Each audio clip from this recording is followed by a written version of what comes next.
Hele, už natáčí. Čau všichni. Čau. Tak co pro ně máme, Maní?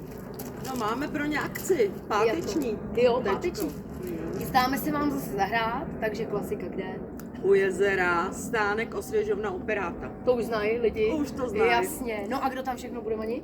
No, budeme tam samozřejmě my, ale je jasný. no to je jasný. Před náma David Alan Lancingerovi. Kytary, jasně, takový Přes- ty kytárky, to Ano, bude ty to pěkný uvedou. rozjezd. Tak. No a po nás Speš z Milovic, určitě je znáte taky, že? To bude nářez. Takže 3 kapely, od kolika, Mani? 18:00, počítejte s tím, že může být nějaká niance. To je jasný, to je... To se stává. Musí se to dobře nazvučit prostě, že jo? Jo. Tak přijďte všichni v hojném počtu a bude to prýma. Budeme Těšíme se těšit. Ahoj. Ahoj.